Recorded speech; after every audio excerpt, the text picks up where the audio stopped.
ಇಲ್ಲಿ party office ಪ್ರಾರಂಭ ಆದ ನಂತರ ಮೊದಲನೇ ಗೋಷ್ಠಿಗೆ ನಿಮ್ಮನ್ನೆಲ್ಲ ಹಾರ್ದಿಕವಾಗಿ ಸ್ವಾಗತ ಮಾಡ್ತಾ ಎರಡು ಸಂಗತಿಗಳ ಬಗ್ಗೆ ನಿಮ್ಮ ಜೊತೆಗೆ ಹಂಚ್ಕೊಳ್ಬೇಕು ಅಂತ ಹೇಳಿ ಪತ್ರಿಕಾಗೋಷ್ಠಿಯನ್ನು ಕರೆದಿದ್ದೆ. ಒಂದು, ನಾಳೆ ಮಧ್ಯಾಹ್ನ ಚಿತ್ರದುರ್ಗದಲ್ಲಿ ನಡೆಯುವಂಥ ಯಡಿಯೂರಪ್ಪನವರ ಸಾರ್ವಜನಿಕ ಜೀವನದ ಚಿನ್ನದ ಹಬ್ಬ, ಒಂದು ರೀತಿ 50ನೇ ವರ್ಷ. ಅದಕ್ಕೆ ನಿಮ್ಮನ್ನೆಲ್ಲ ಆಹ್ವಾನ ಮಾಡ್ತಾ ಇದ್ದೀನಿ. ನನ್ನ ತಾಲೂಕಿನ ಪತ್ರಿಕಾ ಮಿತ್ರರು, ಮಾಧ್ಯಮದ ಮಿತ್ರರು ತಾವೆಲ್ಲ ಆ ಒಂದು ಸಮಾರಂಭಕ್ಕೆ ಬರಬೇಕು ಅಂತ ಹೇಳಿ. ಯಡಿಯೂರಪ್ಪನವರಿಂದ ಉಪಕೃತವಾದಂಥ ಒಂದು ತಾಲೂಕು ತೀರ್ಥಹಳ್ಳಿ. ಯಾರೇ ಮುಖ್ಯಮಂತ್ರಿಗಳಾದರೂ ಈ ತಾಲೂಕಿನ ಅತ್ಯಂತ ದೊಡ್ಡ ಅಭಿವೃದ್ಧಿಯ ಹೆಬ್ಬಾಗಿಲು ತೆರೆದಿದ್ದು ಯಡಿಯೂರಪ್ಪನವರು ಮುಖ್ಯಮಂತ್ರಿ ಆಗಿದ್ದಾರೆ. ಬಹಳ ವಿವರಕ್ಕೆ ಹೋಗಲ್ಲ ನಾನು.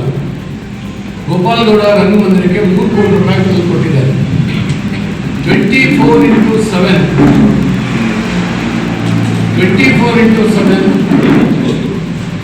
ನೀರಿನ ಕುಡಿಯೋ ನೀರಿನ ಯೋಜನೆ ನಮಗೆ ಮಂಜೂರಾಗಿರ್ತಕ್ಕಂಥದ್ದು ಯಡಿಯೂರಪ್ಪನವರಿಂದ. ತೀರ್ಥಹಳ್ಳಿ ಪಟ್ಟಣದಲ್ಲಿ ಇಷ್ಟೊಂದು ಸುಂದರವಾದಂಥ ರಸ್ತೆ ನಿರ್ಮಾಣ ಆಗಲಿಕ್ಕೆ ಮಂಜೂರಾತಿಯನ್ನು ಕೊಟ್ಟಿರತಕ್ಕಂಥದ್ದು, ಹಣವನ್ನು ರಿಲೀಸ್ ಮಾಡಿಕೊಟ್ಟಿರತಕ್ಕಂಥದ್ದು ಯಡಿಯೂರಪ್ಪನವರು. ಕೋಣಂದೂರಿನಲ್ಲಿ 25 ಕೋಟಿ ರೂಪಾಯಿಗಳ ವೆಚ್ಚದ ಒಂದು ಅತ್ಯಂತ ಸುಂದರವಾದಂಥ ಒಂದು ರಸ್ತೆ ಕಾಮಗಾರಿ ಆಗಿದೆ ಅಂದರೆ ಅದು ಯಡಿಯೂರಪ್ಪನವರ ಸಹಾಯದಿಂದ ಆಗಿದೆ. ಈ ತಾಲೂಕಿನ ಒಕ್ಕಲಿಗ ಸಭಾಭವನಕ್ಕೆ 3 ಕೋಟಿ ರೂಪಾಯಿಗಳನ್ನು ಯಡಿಯೂರಪ್ಪನವರು ಕೊಟ್ಟಿದ್ದಾರೆ. ಈಡಿಗ ಭವನಕ್ಕೆ ಹಣ ಕೊಟ್ಟಿದ್ದಾರೆ. ಆಮೇಲೆ ಬಿಲ್ಲವ ಸಮಾಜಕ್ಕೆ ಸುಮಾರು 60 ಲಕ್ಷ ರೂಪಾಯಿಗಳನ್ನು ಕೊಟ್ಟಿದ್ದಾರೆ. ಬಂಟರ ಭವನಕ್ಕೆ 80 ಲಕ್ಷ ರೂಪಾಯಿಗಳನ್ನು 80 ಲಕ್ಷ ರೂಪಾಯಿ ಕೋಟಿ ಇರಬೇಕು. ಬಂಟರ ಭವನ 1 ಕೋಟಿ ಸಾರಿ 1 ಕೋಟಿ 1 ಲಕ್ಷ GST. ವಿಶ್ವಕರ್ಮ 25. ವಿಶ್ವಕರ್ಮ 75 ವಿಶ್ವಕರ್ಮ ಸಮಾಜಕ್ಕೆ. ಆಮೇಲೆ ನಮ್ಮ ಸಾರಸ್ವತ GSP ಸಮಾಜಕ್ಕೆ 80 ಲಕ್ಷ, RSP ಸಮಾಜಕ್ಕೆ 50 ಲಕ್ಷ. ಹೀಗೆ ಒಂದೇ ಕಡೆ ಮಾಡ್ಬೋದಿತ್ತು.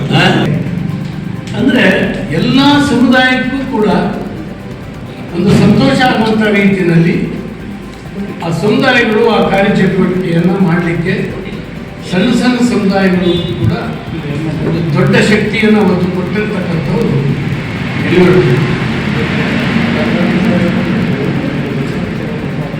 ಇಂಥ ಹಲವಾರು ಕಾಮಗಾರಿಗಳು, ನಾನು ಬಹಳ ವಿವರಕ್ಕೆ ಹೋಗೋದಿಲ್ಲ, ಇದನ್ನು ಕೊಟ್ಟಿದ್ದಾರೆ.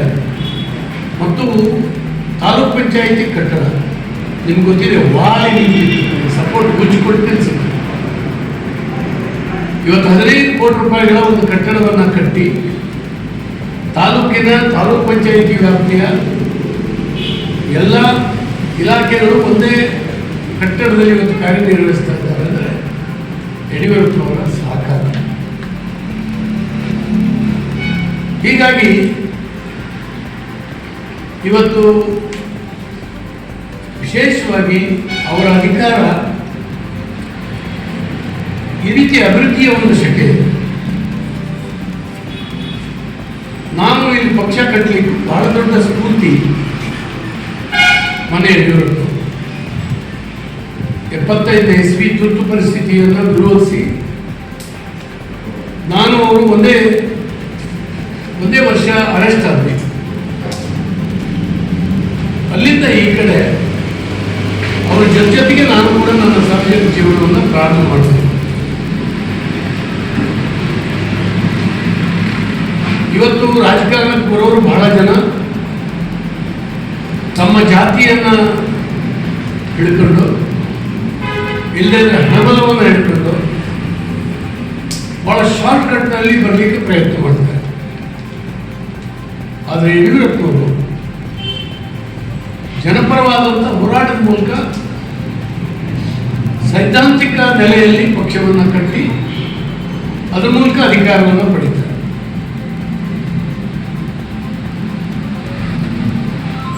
ಯಾರೋ ಕಟ್ಟಿಟ್ಟು ಮನೆ ಮಾಡಿಟ್ಟು ಅಡಿಗೆ ಊಟ ಮಾಡೋರು ಬಹಳ ಜನ ಇದ್ದಾರೆ. ಪಕ್ಷಾಂತರ ಮಾಡಿಕೊಂಡು ನಾನು ಒಂದು ದೊಡ್ಡ ಲೀಡರ್, ಯಾಕಂದ್ರೆ ಯಾರೋ ಕಟ್ಟಿಟ್ಟು ಪಕ್ಷ ತಾನೇನು ಹೋರಾಟ ಮಾಡಿ ಕಟ್ಟಲಿಲ್ಲ, ಸಂಘಟನೆ ಮಾಡಲಿಲ್ಲ. ಈ ರೀತಿ ಇವತ್ತು ಪಕ್ಷಾಂತರಕ್ಕೂ ಹೇಸದೇ ಇರುವಂಥ ಬಹಳ ದೊಡ್ಡ ದೊಡ್ಡ ನಾಯಕರನ್ನು ನಾವು ನೋಡ್ತೀವಿ. ಆದರೆ ಯಡಿಯೂರಪ್ಪನವರು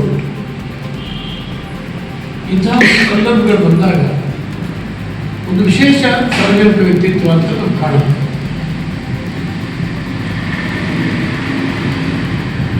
ನಾನು ಯಾವಾಗಲೂ ನೆನಪು ಮಾಡ್ಕೊಂಡಿದ್ದೆ, ಆಗಿನ ಜನಸಂಘ ಈಗಿನ BJPಗೆ ಒಂದು ಹೆಸರಿತ್ತು, ನಾವು ಮೇಲ್ವರ್ಗದವರ ಪಕ್ಷ,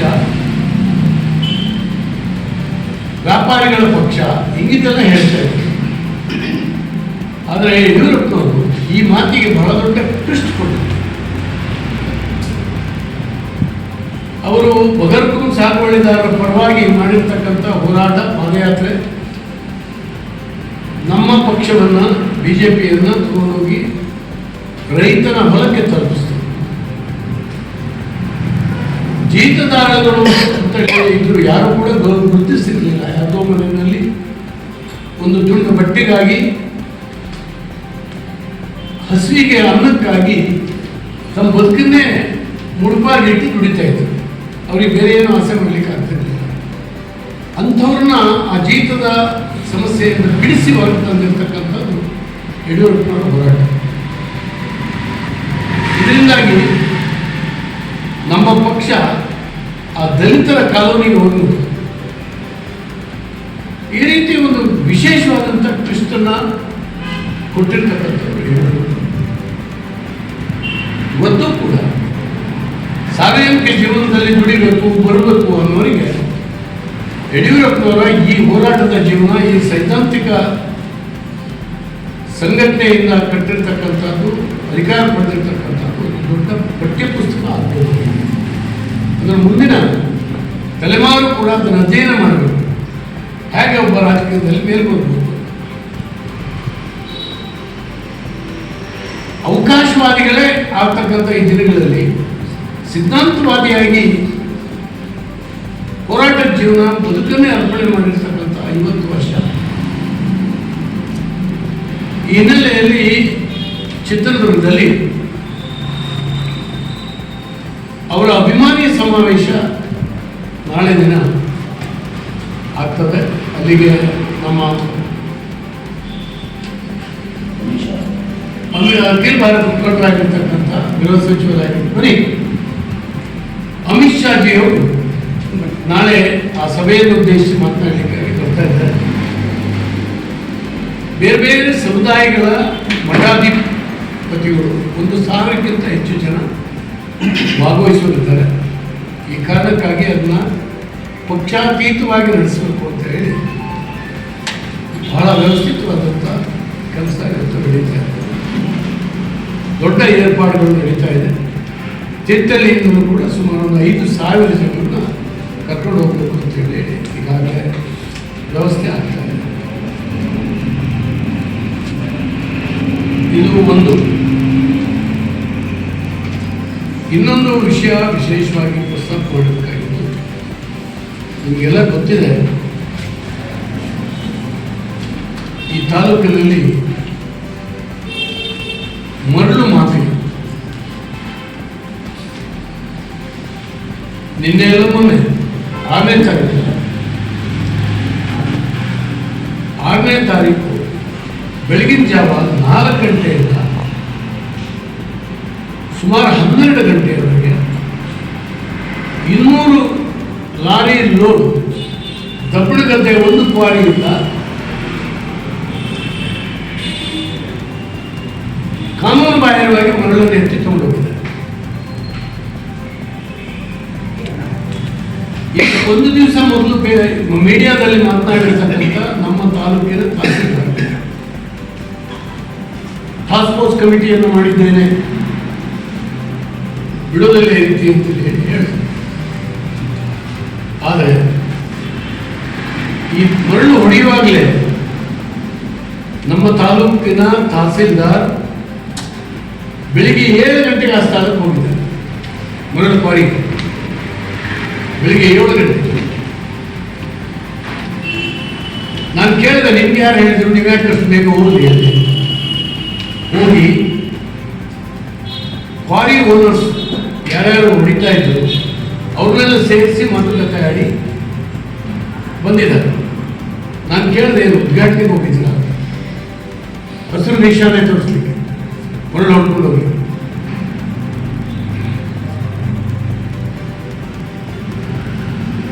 ಅಲ್ಲಿ ಹೋದವರು ಪರ್ಮಿಟ್ ಬರ್ತಾ ಇದೆಯಾ ಅಂತ ನೋಡಿ. ಪರ್ಮಿಟ್ ತೆಗೆಯುವ ಮಿಷನ್ ಕೆಟ್ಟು 1.5 ವರ್ಷ ಆಗಿದೆ, ಪರ್ಮಿಟ್ ಬರ್ತಾ ಇದೆ. CCTV ಇರಲಿಲ್ಲ. ನಾನು ಮಧ್ಯಾಹ್ನ 3 ಗಂಟೆಗೆ ಹೋದಾಗ CCTV ಅಳವಡಿಸ್ತಾ ಇದ್ದೆ. ಅವಾಗ ಸ್ಟಾಕ್ ಯಾರ್ಡ್ನಲ್ಲಿ ಒಂದು ಮಾತು, ನೀವು ಪರ್ಮಿಟ್ ಕೊಟ್ಟಿದ್ದೀರಾ, ಇದನ್ನು ಶುರು ಮಾಡಿಸಿದ್ದೀರಾ ಅಂತ ಬೈನ್ಸನ್ DLG ಆಫೀಸಿಗೆ ದೂರವಾಣಿ ಕರೆ ಮಾಡಿ ಕೇಳಿದ್ದೆ. ಒಬ್ಬ ತಹಸೀಲ್ದಾರ್ ಆದರು, ನಮ್ಮ ತಾಲೂಕು ಮ್ಯಾಜಿಸ್ಟ್ರೇಟ್. ಯಾತಕ್ಕಾಗಿ ಬೆಳಿಗ್ಗೆ 7 ಗಂಟೆಗೆ ಹೋದ್ರು ಕೇಳಿದಾಗ 2 ಲಾರಿ ನನ್ನ ಎದುರುಗಡೆ ಬಂತು. ನಾನು ಕರ್ಕೊಂಡೋಗಿ ಅಲ್ಲಿ ಅನ್ಲೋಡ್ ಮಾಡಿಸ್ಬಂದೆ. ನಾನು ಹೇಳಿದೆ, ಏನು ಅನ್ಲೋಡ್ ಮಾಡಿಸ್ತೀರಿ? ಅವರು ಕರ್ಕೊಂಡು ನಮ್ಮ ಥೆಫ್ಟ್ ಕೇಸ್ ಹಾಕಿ ಪೊಲೀಸ್ ಸ್ಟೇಷನ್ ನಿಲ್ಲಿಸ್ಬೇಕಾಗಿತ್ತು. ಮತ್ತು ವಾಪಸ್ ಕರ್ಕೊಂಡು ಅನ್ಲೋಡ್ ಮಾಡಿಸ್ತೀನಿ ಏನಂತ ಅಂತ ಮಾತಾಡಲಿಲ್ಲ. ನಾನು ಹೇಳ್ತೀನಿ, ತಹಸೀಲ್ದಾರರು ಸೇರಿ ಮೈನ್ಸ್ ಅಂಡ್ ಜಿಯಾಲಜಿ ಇಲಾಖೆಯು ಸೇರ್ತದೆ, ಮಾಳೂರು ಪೊಲೀಸ್ ಠಾಣೆ ಸೇರಿ ಮರಳು ಕಳ್ಳತನ ಮಾಡಿದ್ದಾರೆ. 200 ಲೋಡ್ ಮರಳು ಕಳ್ಳತನ. ಇವರೆಲ್ಲರೂ ಶಾಮೀಲಾಗಿದ್ದಾರೆ. ತಹಸೀಲ್ದಾರ್, ಈ ತಾಲೂಕಿನ ತಹಸೀಲ್ದಾರರು ಸಹಿತ ಇವ್ರ ಮೇಲೆ FIR ಹಾಕ್ತಾರೆ. ನನ್ನ ಒತ್ತಾಯ ಇದೆ, ಸರ್ಕಾರಕ್ಕೆ ಏನಾದರೂ ಕಾಳಜಿ ಇದೆ, FIR ಮಾಡಿ ಇವ್ರನ್ನೆಲ್ಲ ಅರೆಸ್ಟ್ ಮಾಡೋದು. ಈ ರೀತಿ ನಗೆ ನಾಚಿಕೆ ಬಿಟ್ಟು ಒಬ್ಬ ತಹಸೀಲ್ದಾರ್ ಸ್ಥಾನದಲ್ಲಿರುವಂತಹ ಮನುಷ್ಯ ನಮ್ಮಂತ ಒಂದು ಸುಸಂಸ್ಕೃತ ತಾಲೂಕಿನಲ್ಲಿ ಮರಳು ಕಲಿಯೋಕ್ಕೆ ಕುಮ್ಮಕ್ಕು ಕೊಡ್ತಾನೆ ಅಂತ ಹೇಳಾದ್ರೆ, ಇಲ್ಲೇ ಪಕ್ಕದಲ್ಲಿದೆ ಕುರುವಳ್ಳಿನಲ್ಲಿ 2 ಎಕರೆ ರೆವಿನ್ಯೂ ಸುಪರ್ನಲ್ಲಿರುವಂಥ ಬಂಡೆ, ಅದು ಹರಾಜಾಗಲಿಲ್ಲ.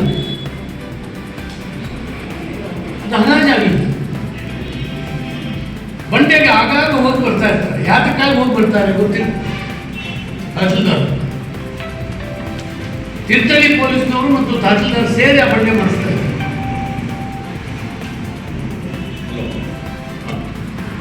ಸರ್ಕಾರಿ ಆಸ್ತಿಯನ್ನ ಕಾಪಾಡಬೇಕಂತ, ಸರ್ಕಾರದ ಆದಾಯವನ್ನು ಹೆಚ್ಚಿಸಬೇಕಂತ ಸ್ಥಾನದಲ್ಲಿರುವಂಥ ಇಂಥ ಅಧಿಕಾರಿಗಳು ಇವತ್ತು ತೀರ್ಥಹಳ್ಳಿಯಲ್ಲಿ ಕೆಟ್ಟು ಕುಲಗೆಟ್ಟು ಹೋಗಿದ್ದಾರೆ.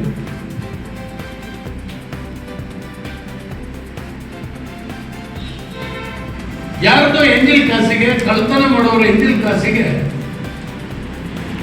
ಕೈಯೊಡ್ಡಿ ತನ್ನೊಂದು ಸರ್ಕಾರಿ ಜವಾಬ್ದಾರಿ ಇದೆ ಅನ್ನುವಂಥದ್ದನ್ನು ಮಾಡ್ತಿದ್ದಾರೆ. ನಾನು ಮಧ್ಯಾಹ್ನ 3 ಗಂಟೆಗೆ ಹೋಗುವಾಗ JLL ಡಿಸ್ಟ್ರಿಕ್ಟ್ ಬರ ಕೇಳಿದ್ದೆ, ಮರಳು ಕ್ವಾರಿಗೆ ದಬಳಗಟ್ಟಿ. ಅವ್ರು ಬಂದಾಗ ಅವ್ರ ಫೈಲ್ ನೋಡಿದೆ. ಕಳೆದ ವರ್ಷ 28,000 ಟನ್ ಆ ಮರಳು ಕ್ವಾರಿ ಓನರಿಗೆ ಅಲರ್ಟ್ ಆಗಿತ್ತು, ಅವನಷ್ಟು ತೆಗಿಬೇಕಾಗಿತ್ತು. ತೆಗೆದಿದ್ದಾನೆ, ಆದರೆ ಬಿಲ್ ಎಷ್ಟಕ್ಕೆ ಹಾಕಿದ್ದಾನೆ ಅಂದರೆ ಕೇವಲ 57 ಟನ್ನಿಗೆ ಬಿಲ್ ಆಗಿದೆ. 28,000 ಟನ್ ತೆಗಿಬೇಕಾದ್ರೆ 57 ಟನ್ನಿಗೆ ಬಿಲ್ ಆಗಿದೆ. ಕಳೆದ ಇಡೀ ವರ್ಷ ಇದೇ ತಹಸೀಲ್ದಾರ್, ಇದೇ ಮಾಳೂರು ಪೊಲೀಸರು, ಇದೇ JLS ಕಣ್ಣು ಮುಚ್ಚಿ ಕೂತು 57 ಟನ್ ದುಡ್ಡು ಸರ್ಕಾರಕ್ಕೆ ಹೋಗಿದೆ ಬಿಟ್ಟರೆ ಮತ್ತೊಂದು ಪೈಸಾ ಸರ್ಕಾರಕ್ಕೆ ಹೋಗಿಲ್ಲ. ಅಷ್ಟು ಮರಳನ್ನು ದೋಚಿ ತಗೊಂಡಿದ್ದಾರೆ ಸಾವಿರಾರು ಟನ್. ಈ ವರ್ಷ ಅದನ್ನು ಕೊನೆಯಲ್ಲಿ ನಾನು ಗಲಾಟೆ ಮಾಡಿದೆ. 1,08,00,000 ರೂಪಾಯಿ 1,08,00,000 ರೂಪಾಯಿ ಪೆನಾಲ್ಟಿ ಹಾಕಿದ್ದಾರೆ ದಮಣಗದ್ದೆ ಕ್ವಾರಿ ಓನರಿಗೆ. ಆತ ಇದುವರೆಗೂ 1,08,00,000 ರೂಪಾಯಿ ಪ್ರದೋಷದ ಪೆನಾಲ್ಟಿ ತುಂಬಲಿಲ್ಲ.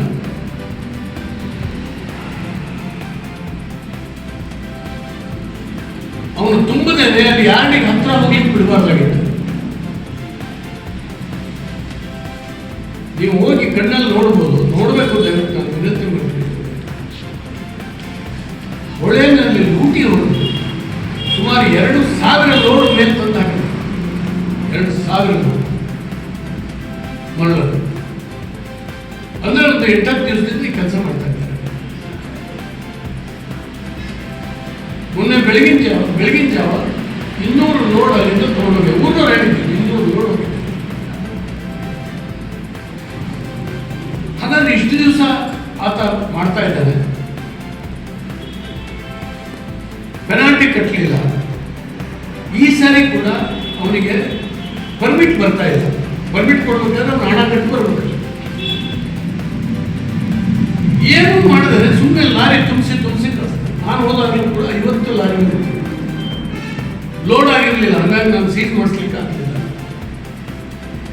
ನಾನು ಹೋದ ಕೂಡಲೇ ತೊಗೊಂಡು ಓಡೋದ್ರೆ ಲಾರಿಗಳು ಹೊಳೆ ಒಳಗಡೆ ಇದ್ದಂತ ಮತ್ತು ಇವರಿಗೇನು ಅಲರ್ಟ್ ಆಗಿದೆ ಆ ಪಾಡಿಗಿಂತ ಮುಂದೆ ಹೋಗಿದೆ. ನಮ್ಮ ಶಿಡ್ಲಗುಡ್ಡೆ ಮತ್ಸ್ಯಧಾಮ ಏನಿದೆ ಅದರ ಎದುರುಗಡೆ ತಂದಿದ್ದಾರೆ. ಅದು ಸೆನ್ಸಿಟಿವ್ ಝೋನ್, ತೆಗಿಬಾರ್ದಾಗಿದೆ, ಹರಾಜಾಗಿದೆ. ಅಲ್ಲೂ ಕೂಡ ತೆಗೆದಿದ್ದಾರೆ.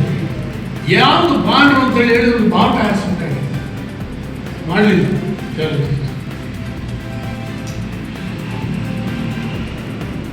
ನಾನು ಹೊಳೆ ಒಳಗಡೆ ಇವ್ರನ್ನ ಕರ್ಕೊಂಡು ಹೋದಾಗ 5 JCBಗಳು ಸಿಕ್ಕಾಗ ಮರಳು ತೆಗಿತಕ್ಕಂಥ 5 JCB ಅದನ್ನು ತಂದು ಸೀಲ್ ಮಾಡಿದ್ದಾರೆ. ಮಾಳೂರು ಸ್ಟೇಷನ್ FIR ಆಗಿದೆ ಅಂತ ನನಗೆ ಮಾಹಿತಿ ಕೊಟ್ಟು ನಿನ್ನೆ ದಿನ ಬಂದು ಸರ್ವೆ ಮಾಡಿ ಎಷ್ಟು ಮರಳನ್ನು ತಗೊಂಡು ಹೋಗಿದ್ದಾರೆ ಅಂತ ಹೇಳಿ ಸರ್ವೆ ಮಾಡಿ FIR ಮಾಡಿಸ್ತೀನಿ ಅಂತ ನನಗೆ ಹೇಳಿದ್ರು.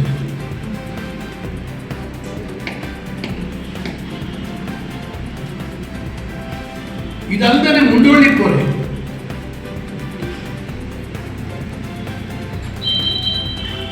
ಕಳೆದ ವರ್ಷ ಹೀಗೆ ದೋಚಿದ್ದಾರೆ. ಈ ವರ್ಷ ಕೂಡ ಸಾವಿರಾರು ಟನ್ ಅಲ್ಲಿ ತಂದು ಹಾಕಿ ಪ್ರತಿನಿತ್ಯ ಈಗ ಅದನ್ನು ನಿಲ್ಲಿಸಿದ್ದಾರೆ. ಕೋರಿಗಳು ಅಧಿಕಾರಿಗಳು ನಿಲ್ಲಿಸಿದ್ರು 8-10 ಲೋಡ್ ಹೋಗ್ತಾ ಇದೆ. ಯಾಕೆ ಹೇಳ್ತಾ ಇದ್ದೀನಿ ಅಂದರೆ ಶಾಸಕನಾಗಿ ನಾನು ಅನೇಕ ಸರಿ ಅಂದ್ಕೊಳ್ಳೋದಿದೆ, ನಂದು ಒಂಟಿ ಧ್ವನಿ ಈ ತಾಲೂಕಿನಲ್ಲಿ ಯಾರೂ ಕೂಡ ಸ್ಪಂದಿಸೋದಿಲ್ಲ ಅನ್ನುವಂಥದ್ದು ನನ್ನ ಅನಿಸಿಕೆ ಇತ್ತು.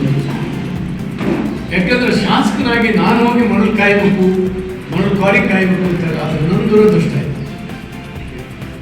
ಇಂಥ ಅಧಿಕಾರಿಗಳು ಬೇಡ ಅಂತೇಳಿ ಹೇಳಿ ನಾನು ಬರೆದು ಕೊಟ್ಟೆ.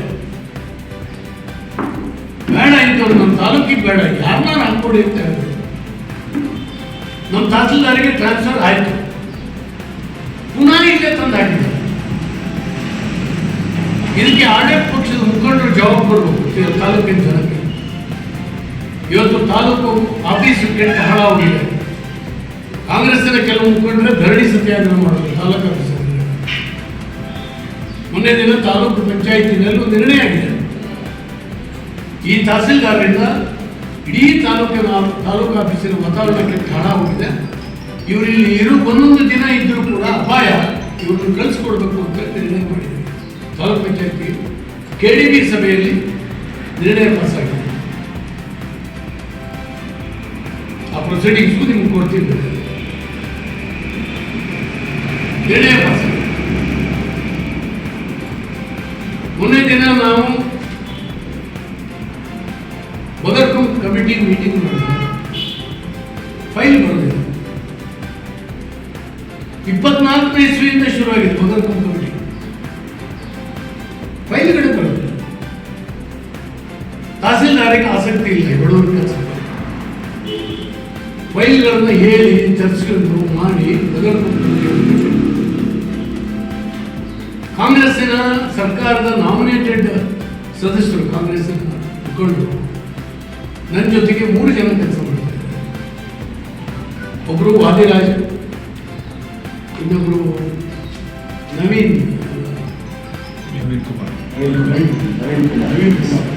ಕುಮಾರ್, ಇನ್ನೊಬ್ರು ಲೇಡಿ ಮೀನಾಕ್ಷಿ ರಾಮ. ಇವರು 3 ಜನ ಅತ್ಯಂತ ನೋವಿನಿಂದ ಹೇಳಿದ್ರು, ಶಾಸಕರೇ ನಮ್ಮ ಕಮಿಟಿ ಬರ್ಖಾಸ್ತು ಮಾಡಿಬಿಡಿ, ಸರ್ಕಾರಕ್ಕೆ ನಿರ್ಣಯ ಮಾಡಿ ಕಳಿಸಿ, ಬೇಡ. ಅವರೇ ಹೇಳಿ ನಿರ್ಣಯ ಮಾಡಿದ್ದೀವಿ. ಈ ತಹಸೀಲ್ದಾರರು ಬಡವರ ವಿರೋಧಿ, ಬಡವರ ಪರವಾದಂಥ ಈ ಕೆಲಸದಲ್ಲಿ ಆಸಕ್ತಿ ಇಲ್ಲ ಅವರಿಗೆ. ಅವರು ಇರುವವರೆಗೆ ಈಗ ನಮ್ಮ ಕಮಿಟಿ ರಚನೆಯಾಗಿ 2 ವರ್ಷ ಆಯಿತು, ಒಂದು ಹಕ್ಕುಪತ್ರ ಕೊಡ್ಲಿಕ್ಕೆ ಆಗಲಿಲ್ಲ. ಒಂದು ಹಕ್ಕು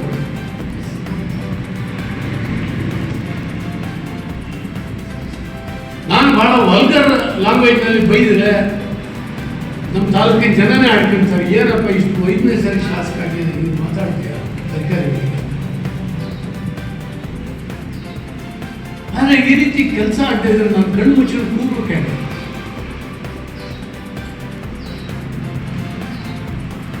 ನಾನು ಗೆರವು ಮಾಡಿದೆ ಒಂದು ದಿವಸ, ಅವ್ರ ಬಾಗಿಲಲ್ಲಿ ಕೂತಾರೆ. ಯಾವುದಕ್ಕೂ ಕೂಡ ಮರ್ಯಾದೆನೇ ಇಲ್ಲದೆ ಇರುವಂಥ ರೀತಿಯಲ್ಲಿ ವರ್ತನೆ ಮಾಡಿದ್ದಾರೆ. ಇಂಥ ಅಧಿಕಾರಿಗಳು ನಮ್ಮ ಜನರನ್ನು ಲೂಟಿ ಹೊಡಿತಾ ಇದ್ದಾರೆ. ಈ ತಾಲೂಕು ಮರಳು ಲೂಟಿ ಹೊಡೆಯೋದ್ರ ಜೊತೆಗೆ ಜನರನ್ನು ಲೂಟಿ ಹೊಡಿಸ್ತಾ ಇದ್ದಾರೆ. ಹೀಗಾಗಿ ಒಂದು ವಿಚಿತ್ರ ಸನ್ನಿವೇಶದಲ್ಲಿ ನಮ್ಮಂಥ ಒಂದು ಸುಸಂಸ್ಕೃತ ತಾಲೂಕು ದಾಟಿ ಹೋಗ್ತಾ ಇದೆ.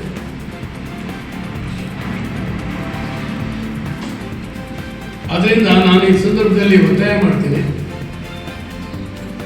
ಸ್ವತಃ ಬೆಳಿಗ್ಗೆ 7 ಗಂಟೆಗೆ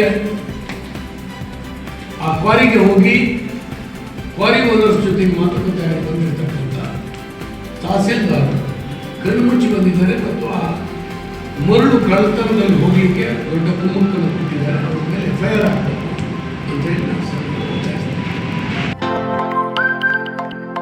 ನಮ್ಮೂರು ಎಕ್ಸ್‌ಪ್ರೆಸ್, ನಿಮ್ಮ ಸುದ್ದಿಯ ಜೊತೆಗಾರ.